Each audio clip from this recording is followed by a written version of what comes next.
بسم الله الرحمن الرحيم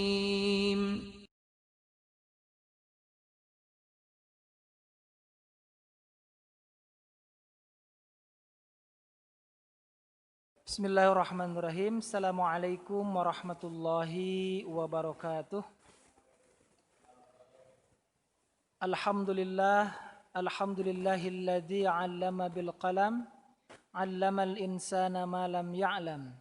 Nuzzilal Qur'an bilisani Arabiyyin mubin. Asyhadu an la ilaha illallah wahdahu la syarikalah wa asyhadu anna Muhammadan abduhu wa rasuluh alladzi la nabiyya ba'dah. Allahumma salli wa sallim ala Muhammad wa ala ali Muhammad amma ba'd. Faqala Allah ta'ala fi kitabihil karim, a'udzu billahi minasy syaithanir rajim. Bismillahirrahmanirrahim. Laqad kana lakum fi Rasulillahi uswatun hasanah ila akhiril ayat. Hadirin jamaah yang dimuliakan Allah Subhanahu wa taala, puji dan syukur marilah senantiasa kita panjatkan kepada Allah Subhanahu wa taala yang senantiasa memberikan karunia nikmat kepada kita, baik nikmat iman, nikmat Islam dan juga nikmat sehat walafiat, sehingga pada pagi hari ini atas kudrah dan iradah Allah Subhanahu wa taala kita bisa bersama-sama bermuajahah di masjid yang insya Allah dimuliakan Allah Subhanahu wa ta'ala.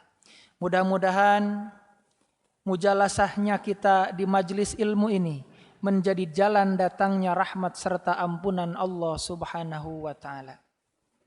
Salawat beriring salam semoga senantiasa Allah curah limpahkan kepada baginda alam, Nabi tercinta, Rasul mulia, Nabi kita, Nabi Muhammad sallallahu alaihi wasallam. Hadirin jamaah yang dimuliakan Allah Subhanahu wa taala, insyaallah pada kesempatan pagi hari ini kita akan sama-sama mengkaji bab akhlak. Referensi kitab yang insyaallah akan dikaji adalah kitab Akhlak lil Banin, juz yang ketiga.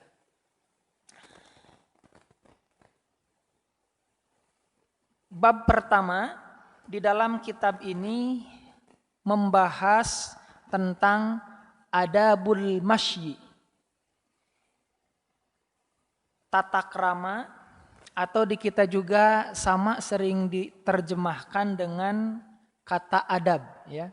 Adabul masyi, adab berjalan, tata krama ketika kita berjalan. Ini hebatnya Islam, mengatur seluruh aspek kehidupan manusia. Tidak hanya mengatur hal-hal yang bersifat mahdhah, yang hubungannya langsung dengan Allah, tapi juga Allah mengatur aktivitas kehidupan manusia dengan sesama manusia. Di antaranya di dalam bab ini Allah mengatur bagaimana cara berjalan menurut aturan Allah, menurut aturan Islam. Di dalam kitab ini disebutkan inna lil masyi adaban, bahwasannya dalam berjalan itu ada tata kramanya, ada aturannya. Yajibu alaika ayyuhal waladul aziz an ta'mala biha litas lama minal ada. Jadi di sini memang konteksnya kepada anak, namun ini menjadi pelajaran bagi kita semua juga sebagai orang dewasa. Wajib bagi kita semua, terjemah secara hurriyahnya, untuk melakukan atau bertata krama ketika berjalan. Supaya apa? Supaya kita selamat dari mara bahaya. Wa ta'isha muhtaroman bainan nas, dan supaya kita hidup muhtarom, dihormati di antara manusia. Jadi kalau kita ingin selamat, kemudian ingin dihormati di kalangan manusia, namun niatnya ini tetap niatnya karena Allah, maka di antara syariat Islam ketika berjalan harus beradab. Ketika berjalan harus menerapkan tata krama. Mana yang pertama, antuqaddima rijlakal yusra inda khurujika minal bait. Mendahulukan kaki yang kiri ketika keluar dari rumah. Jadi kalau kita keluar dari rumah, maka dahulukan kaki yang sebelah kiri. Berarti kan kalau masuk, mendahulukan kaki yang sebelah kanan. Sama seperti kita keluar dari WC. Keluar dari WC menggunakan kaki sebelah kiri, masuk menggunakan kaki. Kebalik ya ke WC mah. Ke WC kaki sebelah kiri masuknya, keluarnya kaki sebelah kanan. Maaf ya. Kalau dari rumah masuk kaki sebelah kanan, keluar kaki sebelah kiri. Kemudian ketika keluar rumah membaca doa Bismillahi tawakkaltu 'alallah la haula wala quwata illa billah. Boleh segitu, boleh juga panjang. Ditambah dengan Allahumma inni a'udzubika an adilla au udalla au azilla au uzalla au adlima au udlama au ajhala au yujhala alayya. Kira-kira sudah hafal Pak? Bu? Belum ya? Nanti boleh dihafal ya. Seperti itu insyaallah. Kalau perlu nanti silahkan untuk disiapkan bukunya. Kitabnya ada banyak. Namanya kitab Al-Akhlaq lil Banin begitu. Kemudian au abghiya au yubgha alayya. Nah, doa ini dibaca ketika kita keluar dari rumah. Kemudian wa antamshiya fi nafsika au ghairika. Nah, ketika kita akan berjalan, maka berjalanlah untuk sesuatu yang bermanfaat. Baik bermanfaat bagi diri kita atau bermanfaat bagi orang lain. Artinya apa? Ini dalam Islam luar biasa. Sebelum kita berangkat, kita harus berpikir matang-matang terlebih dahulu. Apakah saya ini pergi untuk kebaikan ataukah saya pergi untuk sesuatu yang mendatangkan maksiat? Kalau sekiranya ini akan mendatangkan maksiat, walaupun boleh jadi secara bisnis menguntungkan, wajib kita hindari. Kenapa? Karena kalau kita memaksakan berangkat, maka setiap langkah jalan kita dihitung sebagai jalan menuju kepada dosa. Seperti halnya ketika kita berangkat jalan kaki menuju masjid, maka setiap langkah kaki kita dihitung sebagai amal kebaikan di sisi Allah Subhanahu wa ta'ala. Maka semakin jauh rumah kita dari masjid, akan semakin banyak pahala yang didapatkan. Selain pahala ketika kita beraktivitas di masjid, pahala jalan kita pun dihitung oleh Allah Subhanahu wa ta'ala. Makanya dalam Islam, jalan saja betul bisa jadi ladang pahala di sisi Allah Subhanahu wa ta'ala. Nah, di sini juga disebutkan wala tamshi lita'mala maksiyah, dan janganlah jalan untuk melakukan dosa dan maksiat. Ya, luar biasa. Tidak boleh berjalan untuk melakukan dosa dan maksiat. Maka mafhum muwafaqah dari konteks ini yang semakna dengan jalan naik kendaraan. Ya, yang semakna dengan jalan naik kendaraan. Maka naik kendaraan juga sama. Harus diniatkan ketika berangkat naik kendaraan, diniatkannya untuk mencari kemanfaatan diri dan juga kemanfaatan orang lain. Jadi sebelum berangkat itu harus dianalisa dulu. Kira-kira kalau saya keluar rumah bermanfaat tidak bagi orang lain. Dalam masa pandemi seperti sekarang ini, kalau sekiranya saya keluar, kemudian misalkan sudah terpapar COVID-19, kira-kira bermanfaat tidak bagi orang lain? Otomatis tidak, ya. Otomatis akan memberi madarat bagi yang lain. Maka tahan untuk berada di tempat isolasi. Tahan untuk berada di rumah kalau isolasinya di rumah. Kan begitu. Ya, kenapa? Karena kalau kita keluar jalan, otomatis akan mengakibatkan kemadaratan bagi yang lain. Dosa tidak jelas dosa. Setiap orang yang terpapar wasilahnya dari kita, maka dosanya akan mengalir kepada kita. Makanya dalam Islam jelas aturannya. Bagi orang yang terkena, lingkungan yang terkena tidak boleh keluar dari tempat di mana wabah musibah itu berada. Kemudian fa inna rijlaka kasairi a'dha'ika amanatun indaka. Kenapa ketika kita berjalan harus sesuai dengan aturan Islam? Karena rijlaka kasairi a'dha'ika.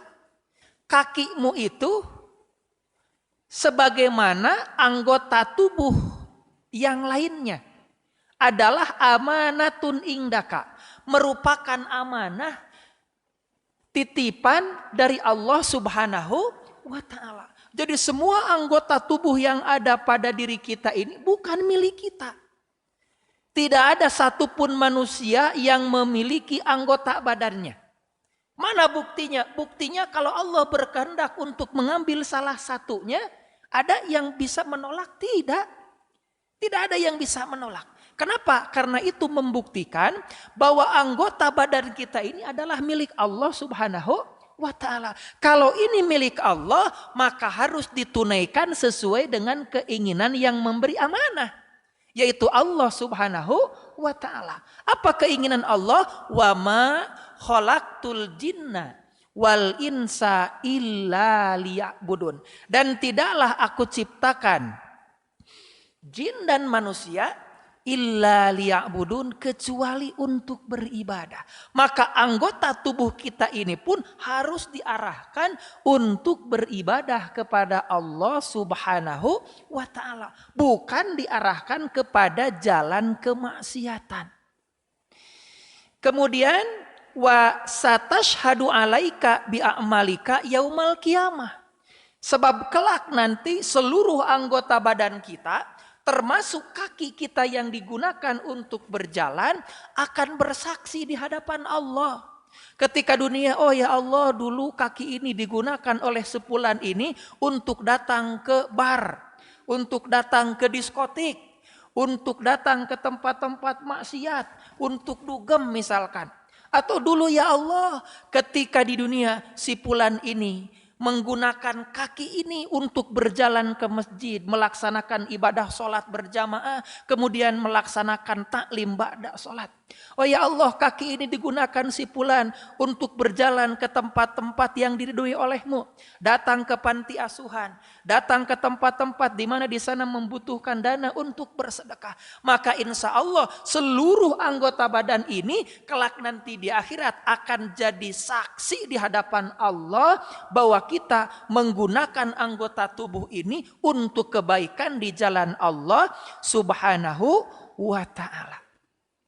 Kama qala ta'ala, sebagaimana Allah Subhanahu wa ta'ala berfirman, yauma tashhadu alaihim alsinatahum wa aidihim wa arjulihim bima kanu ya'malun. Kata Allah, pada hari ketika lidah alsinatahum, lidah-lidah mereka, wa aidihim, dan tangan-tangan mereka, wa arjulihim, dan kaki-kaki mereka, bima kanu ya'malun, tashhadu bima kanu ya'malun, akan bersaksi terhadap apa yang telah mereka lakukan.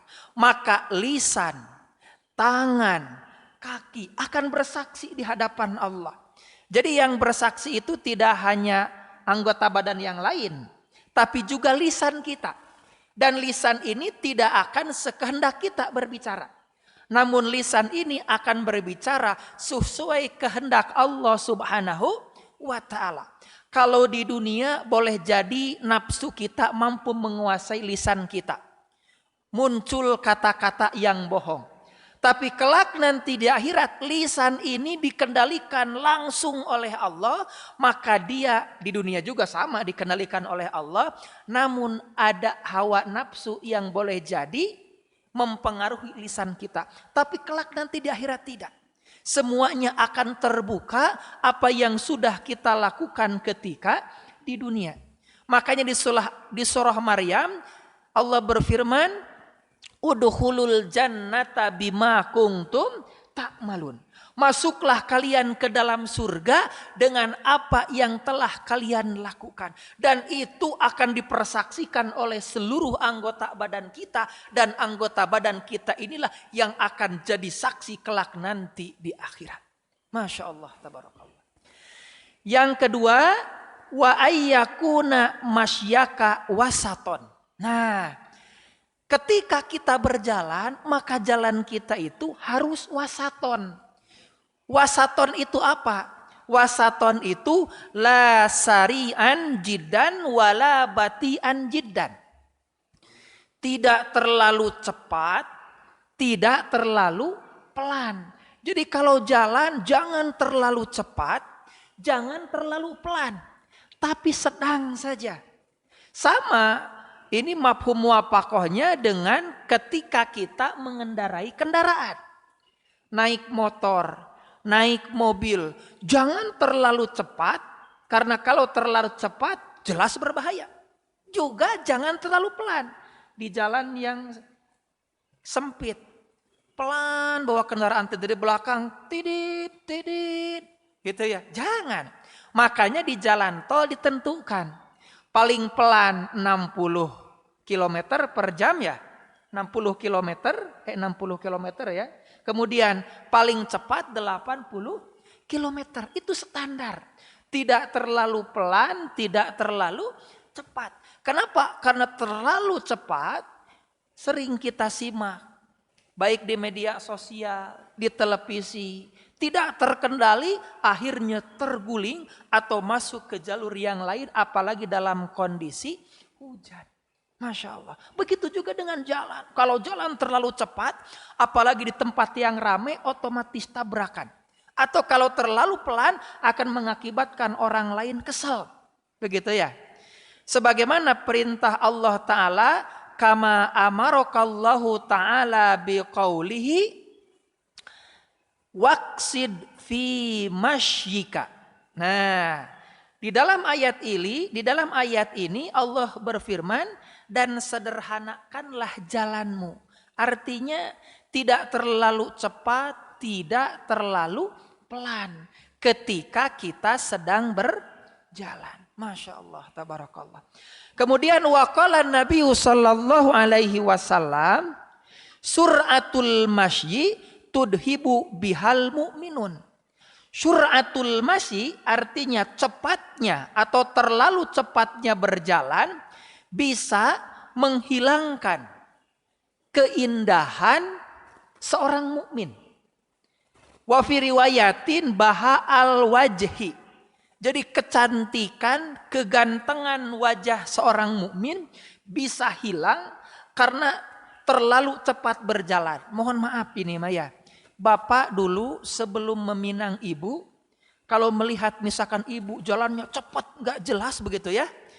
Walaupun cantik kira-kira tertarik tidak? Boleh jadi tidak ya.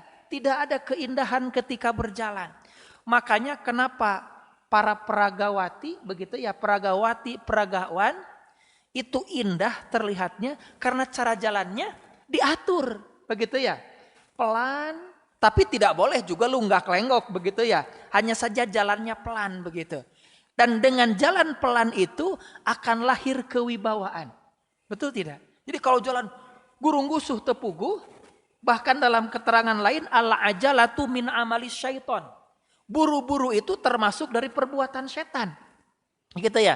Maka jalan itu harus pertengahan. Sebab dengan jalan pertengahan itu akan mengakibatkan muruah, kehormatan kita terjaga. Bahkan dalam hadis yang tadi, kalau terlalu cepat berjalan bisa mengakibatkan kecantikan, kegantengan kita itu haram, hilang, maaf. Wala ba'sa antam si musri'an idakana dalika lihajatin. Boleh saja, tidak apa-apa jalan cepat kalau sekiranya jalan cepat itu ada tujuan yang sangat mendesak. Tidak bisa pelan. Itu diperbolehkan, tapi dengan syarat harus hati-hati. Jadi kalau ada kebutuhan yang mendesak boleh. Nah maka dalam Islam begini. Bagi kita sebagai seorang muslim, ketika ada orang yang berjalan dengan cepat, maka munculkan 1001 alasan. Munculkan sifat husnudzon. Oh mungkin si fulan ini sedang ada keperluan yang sangat mendesak, sehingga jalannya cepat, bahkan ketika ditanya sampai tidak menjawab pertanyaan, Pak mau kemana? Ngegelincing begitu ya, jalan cepat. Maka jangan kemudian cepat berburuk sangka. Segera munculkan sifat husnudon. Oh mungkin si fulan ini ada kebutuhan yang mendesak. Makanya dalam Islam untuk sesuatu yang sifatnya mendesak diperbolehkan.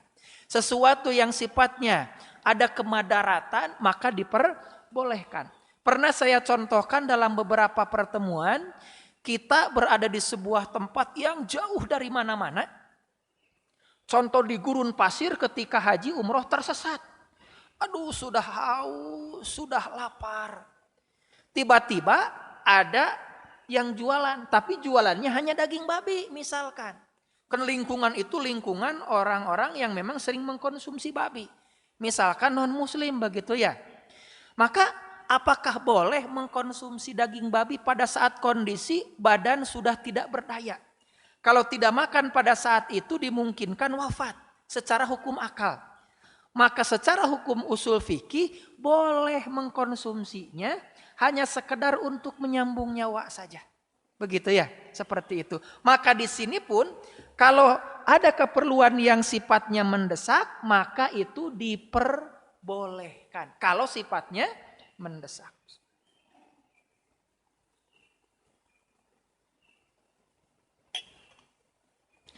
Kemudian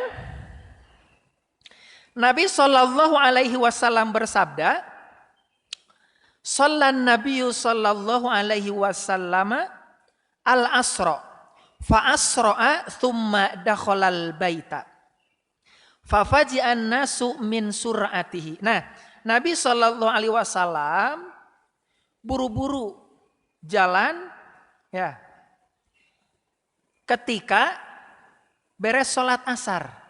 Sallan Nabi sallallahu alaihi wasallam al asra. Nabi sallallahu alaihi wasallam salat asar. Fa asra'a summa dakhala al baita. Beres salat asar, Nabi buru-buru masuk ke rumah. Nah, fa faji'an nasu min surati, orang-orang itu merasa kaget dengan cara jalan Nabi Muhammad sallallahu alaihi wasallam karena Nabi berjalan cepat tidak seperti biasanya.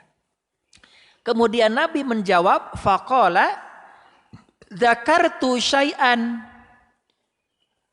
min khibrin indana. Jadi Nabi ingat, Nabi sedang memasak sesuatu, khawatir kebakaran, maka Nabi beres sholat asar, buru-buru cepet-cepet pulang ke mana?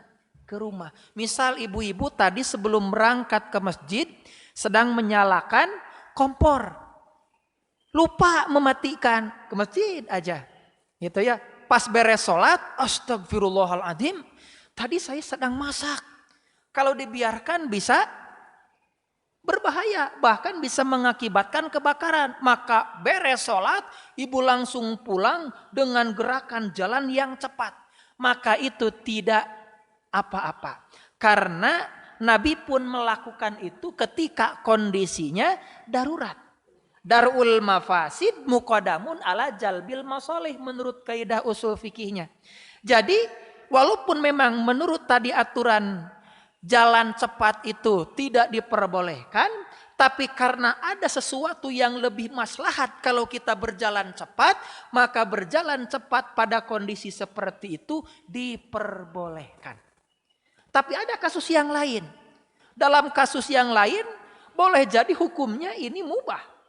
Dalam jualan misal orang mau menjual ke kampung anu, hukumnya mubah. Sebab jualan boleh di mana saja. Tapi kalau kita tahu menjual anggur misalkan ke tempat di mana tempat itu biasa membuat minuman keras dan seluruh masyarakatnya misalkan sebagai pengrajin minuman keras, maka menjual ke tempat itu dalam kaidah usuliyah termasuk haram. Kenapa? Karena sama dengan kita menyediakan bahan untuk minuman keras. Sehingga dalam aturan Islam yang menyediakan bahan, yang menjual, yang membawakan, termasuk yang menyaksikan dan membiarkan orang melakukan minuman keras, dia termasuk bagian dari itu. Berat dalam Islam itu ya. Makanya ada amar ma'ruf nahyil munkar. Mungkin kalau amar ma'ruf bisa semuanya juga. Mengajak kebaikan. Kang, teh, pak, bu, yuk kita sholat. Yuk kita zakat. Mudah. Tapi yang berat itu nahyil munkar. Mencegah orang yang terlihat jelas sedang melakukan kemungkaran. Nuju mabok, ditarik. Kira-kira berani tidak Pak? Sulit ya. Sieun komo lamun nyandak. Perkakas, bawa golok, bawa pentungan, khawatir dipentung, makanya berat. Nahi munkar itu berat. Perlu kekuatan, perlu keberanian, dan perlu kemantapan iman, begitu ya. Kemudian, wa an la tamsyiya fi na'lin wahidah. Nah, yang ketiga juga, jangan berjalan menggunakan satu sandal. Ini misal pulang dari masjid, nggak ada nih sebelah. Kalau di film Ipin Upin dibawa oleh ayam, misalkan begitu ya, seperti itu. Nah maka Pak, Bu, jangan memaksakan pakai satu sandal. Misal Bapak atau Ibu rumahnya jauh di sana. Kemudian tidak bawa kendaraan, tadi jalan kaki dah ingin dapat pahala yang banyak, begitu ya. Pas pulang sandal tidak ada, jangan dipakai sebelah, engkle ke sana begitu. Tidak usah. Kenapa? Karena dalam sebuah hadis, la yamshi ahadukum pina lin wahidatin. Tuh. Jadi kata Nabi, janganlah salah seorang di antara kalian berjalan menggunakan satu sandal. Gitu. Masya Allah. Kalau mau wal yan alhuma jami'an au yahlahuma jami'an. Ya kalau mau ada dua-duanya, pakai dua-duanya. Kalau tidak, ini misalkan hanya ada satu, maka dua-duanya atau yang satu itu jangan dipakai. Mendingan jalan tanpa menggunakan alas kaki. Itu aturan Islam. Hadisnya juga jelas. Kalau kita menggunakan pendekatan logika, aku mah abdi we. Terserah saya aja, nah kan begitu. Tapi Islam sudah mengatur, kan begitu. Islam sudah mengatur. Kalau ada dua-duanya, pakai dua-duanya. Kalau hanya ada satu, mendingan tidak usah mengenakan sandal. Kemudian wala tadukol ardo bikodamika au binaklika. Nah ketika menggunakan sandal, misal Pak nih, ini kadang kita sering. Kita jalan ke tempat yang ada pasir, atau ada tanah kotor kemudian sudah kering. Nah tidak sedikit yang kemudian menginjak-injakan kakinya ke tanah. Diinjak-injak begitu. Maka dalam hadis ini, la tadukol ardo. Jangan menginjak-injakan baik itu kaki atau sandal ke bumi. Nah di sini jelas. Qala ta'ala wala tamshi fil ardi maroha. Maroha itu angkuh. Janganlah kalian berjalan di muka bumi ini dengan sombong. Jadi kalau kemudian hadis yang tadi diperkuat dengan ayat Quran ini, seolah-olah orang yang menginjakkan kakinya ke bumi itu sombong kepada Allah Subhanahu wa ta'ala. Maka bagi sebagian ulama yang memahami hadis ini secara dohir hadis, artinya langsung secara tekstual, maka menginjak-injakan kaki ke bumi itu tidak diperbolehkan. Namun kalau memahami konteksnya dari konteks yang lain, kenapa? Karena hadis ini diperjelas oleh ayat Quran dengan kalimat wala tamshi fil ardi maraha. Di dalam usul fikih ada bab mutlak, ada bab muqayyad. Kalau ayatnya, hadisnya sudah diikat baik dengan ayat yang lain atau dengan hadis yang lain, maka ulama mengambil pendapat yang muqayyad, pendapat yang sudah diikat. Tapi ada juga ulama yang tetap dengan kemutlakan hadis atau ayat. Maka ada ulama yang berpendapat, tidak apa-apa menginjakan kaki ke bumi kalau memang tidak ada niat sombong di dalam hati. Tapi sebagian lagi mengatakan mau sombong mau tidak, menginjakan kaki di dalam hadis dijabarkan tidak diperbolehkan. Yang mana? Ya mangga yang mana saja. Namun lil ihtiyat, untuk kehati-hatian, maka kita hindari yang bisa mengakibatkan dosa. Sekiranya membersihkan sandal bisa diambil sandalnya kemudian dicuci atau dicokel dan lain sebagainya, maka lakukan yang lebih aman begitu ya. Supaya kita terhindar dari dosa. Wapil ayatil ukhra wala tamshi fil ardi maraha innaka lan tahriqal ardo. Nah, lan tahrik kharaqa itu membakar. Walan tabluqal jibala tulan. Nah, kita tidak akan sampai kepada gunung kan begitu ya dengan seperti itu.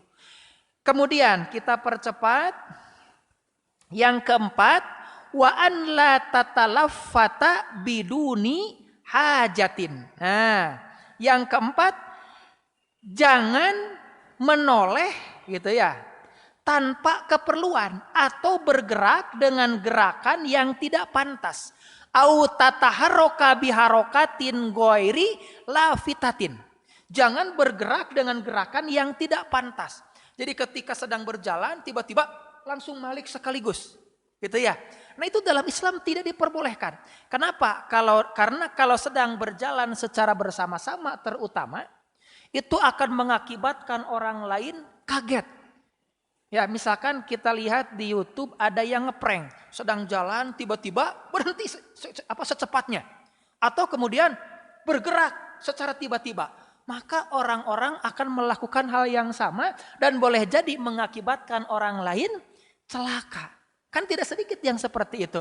Maka dalam Islam dikatakan wa an la tatalaffata biduni hajatin. Jangan menoleh tanpa ada keperluan. La siyama idza kana fiha tasyabbuhu bin nisa. Juga jangan kemudian kita berjalan seperti berjalannya seorang perempuan. Ini bapak laki-laki misalkan. Tapi jalannya dengan seperti seorang perempuan. Tangannya gimana? Agak begini begitu ya.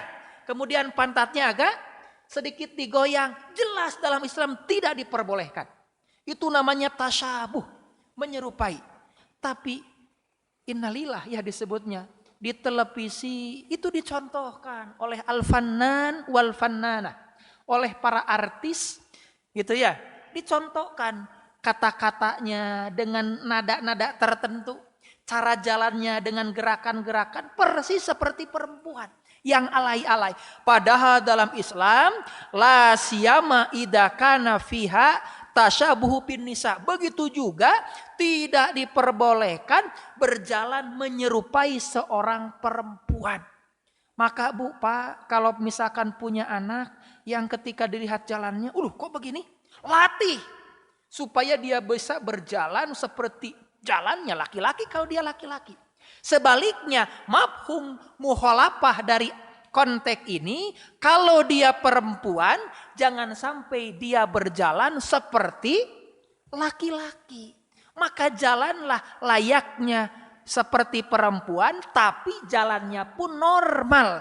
Tidak boleh dibuat-buat dengan gerakan-gerakan tertentu tujuannya untuk menarik lawan jenis. Jelas tidak diperbolehkan. Makanya dalam Islam bagi perempuan ada aturan menutup aurat.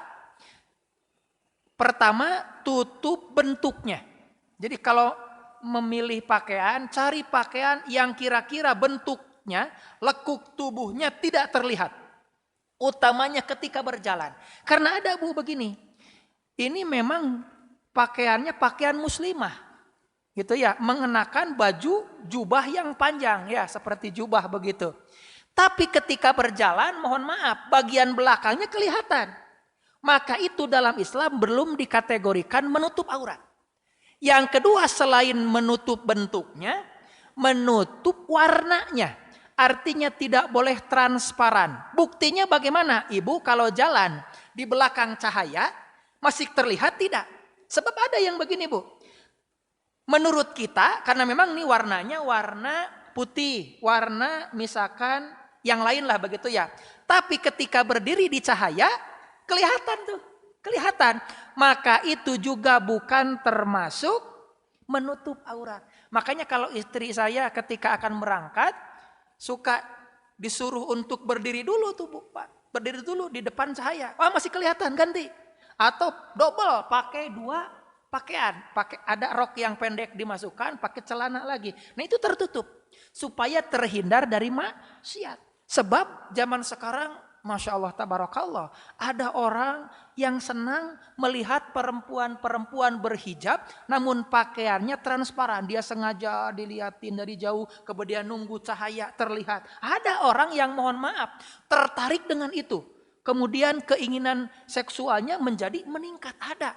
Maka harus hati-hati. Gitu ya. Namun kalau kita sudah berusaha, ternyata tidak sadar terlihat, itu di luar kendali kita, di luar kemampuan kita. Bahkan waqad la'ana Rasulullah sallallahu alaihi wasallam al-mutasyabbihina minar rijali bin nisa. Kalimatnya luar biasa. La'ana.